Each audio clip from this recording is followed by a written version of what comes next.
What's up, Peep Squad is in the building, baby. So let's get into it. Let's talk about Oschino from Philly, from State Property and Rockefeller Records. Rockefeller, baby, Rock Nation, you know, State Property. We're going to talk about Oschino. He was on Instagram Live last night. I had a couple of questions for him, and he answered them. And one of the questions involved Jaguar Wright. And basically just wanted to know what he thought about Jaguar and the things that she was saying out here in these streets. And does he know anything about what she was talking about or anything else like that? And he also responds to that situation too as well.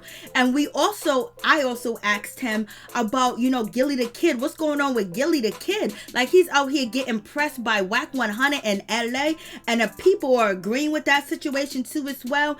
And it seems like Oschino really didn't have nothing negative to say about, you know, Gillie the Kid, because basically he's connected to him when it comes to, you know, Gillie's family, his immediate family, Blase the Third. So he didn't really say Gillie was solid, but he just says he can't say really nothing about the situation because he's cool with Gillie's people. You know what I mean? But he did not say he was solid. And people out here in these streets are saying that Gillie is looking kind of weak and getting sun on his own podcast, baby. So it is what it is. I did ask Oschino about Beanie Sigel. Did he write for him? And he goes, he put music together for Beanies. He put words together for Beanie. You know what I mean?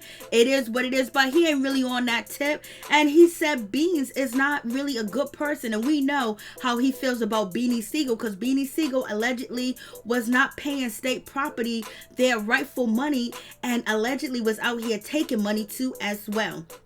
So it is what it is with that situation. I was like, Lord have mercy. And basically he's saying that Beanie Sigel is not really a good person like that at all. He has very bad character flaws, and it is what it is. You know what I mean? So it is what it is with that situation. So moving on from that, so Oschino does answer the question about Jaguar, because Jaguar has been out here making allegations against people from Philly artists, rappers, underground rappers too as well, and Philly female artists too. So Oschino did answer the question about, because he was asked what does he think about Jaguar and what she's doing, and Oschino did respond. So let's check this out. You didn't do nothing that's mean nothing. I mean, I want to be remembered. I want to inspire somebody when I'm not here, something. I mean, people don't think like that though. They just think about like today. They think they're gonna live forever. You're not. I mean, you're not. You want to die and like have some type of good talk, saying something good about you, or inspire somebody. Then he went through this. I can go through this. Some like people just don't. I don't know. They just don't think how I think. I just think different. I mean, that's why I be by myself a lot. I mean, what's up, D-Lo? I seen that fight too, homie. I just wanted to kick it with somebody I ain't nobody talk to. I just ain't talking to y'all. Fuck, man. It's the type of shit I would have been thinking without saying it. Just saying anything like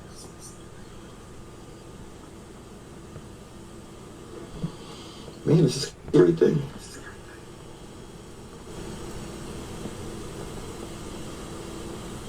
Yeah, you gotta think for the future, youngin.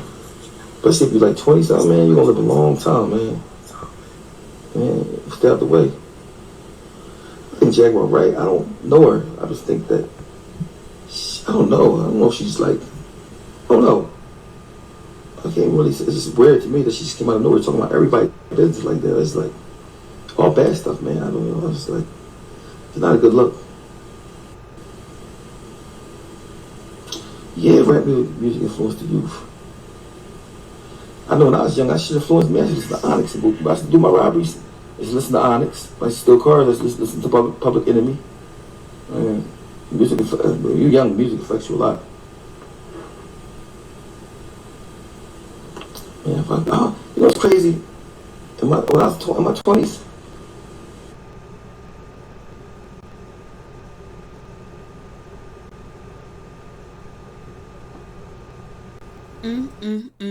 Situation is crazy, baby. So you guys tell me what you think about that situation, because, you know, people started to come into the live chat basically was asking him more question about Jaguar, and it seems like he basically just ended up getting offline, or something happened where he just ended up getting off IG live. Maybe, he didn't want to say anything about Jaguar Wright, because who knows what she has cooking, baby. So it is what it is.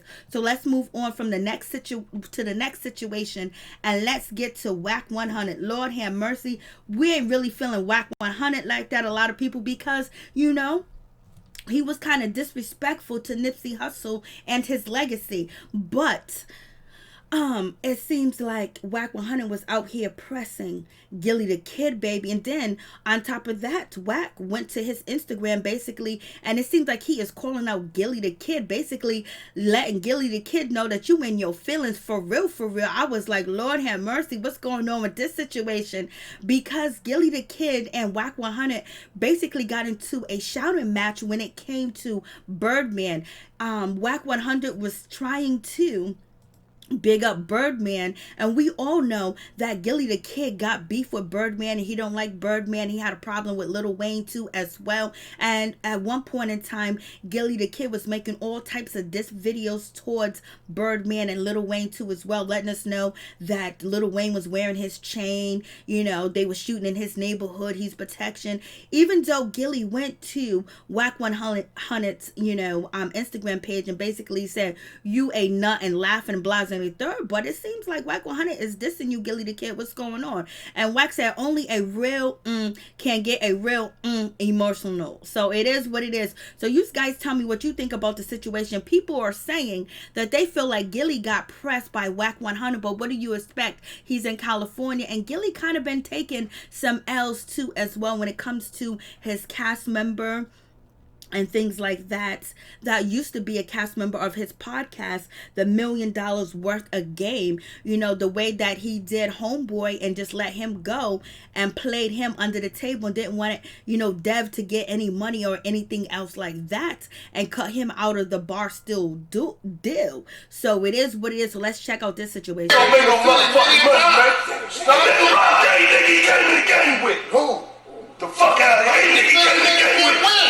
Hold on. You get some money. How many Philly niggas in the game? You niggas is stagnated by New York. Man, come on, man. Real wallow. Man, you saying talk about money making niggas fuck bread, that. Man. Fuck that. Hold up. Let me hear this. Don't blame the label. No, listen. Don't blame the label because you couldn't get hot. No, listen. What?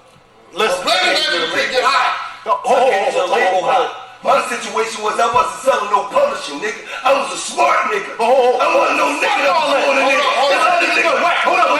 So you didn't do the deal, and your shit didn't happen. Let me say this. The deal, but we didn't do the publishing. Let me say what happened.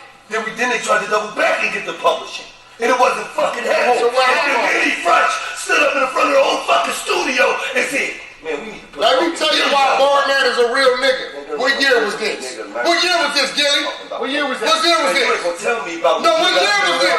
What year was this? What year was this? You ain't gonna tell me. What year was this? Let me tell you what year this was. You can't tell me about what this. I've been around for 4 years. What year was this? What year was this?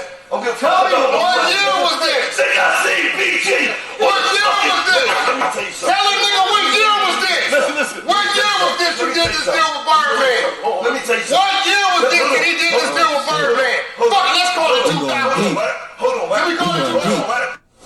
So there you have that situation. They were going at it, and Blueface was there, smiling and chucking and driving too as well. So it seems like Wack 100 came up there and made Gillie press Gillie too as well, because he was bigging up Birdman, and we know Gillie does not like Birdman, and he thinks Birdman is the scum of this earth, and a lot of people do too as well. But Birdman has made his name in the game, and Wack 100 was pressing Gillie that you couldn't get hot, you couldn't make it, it's your fault. And Wack 100 was dissing Gillie to his face, and Gillie just kept turning around and talking about Birdman when Wack 100 was pressing him and being disrespectful. So you guys tell me what you think. But at the end of the day, the podcast did end on a good note. But one thing is for sure, ain't nobody going to be pressing Oschino like that, not at his own podcast. So, sometimes, people represent Philly, Gillie represent Philly, and he's this, he's that, and he's solid. But over the last few months, we have been seeing where Gillie the Kid is not as solid as we thought he was. And he's not really lifting a hand to the people that we thought he was. Because if you're going to do your own man like that, that was on your podcast, the third member of your podcast, Devs, if you're going to do him like that, cut him out and then lie on him and then shame him on Instagram, that really speaks foul of your character too as well. And also, Gillie got caught up in the situation where he says all lives matter, which is true, but at one point in time, when does Black lives matter? So you guys tell me what you think about the situation. Gillie the Kid is out here getting punked, baby.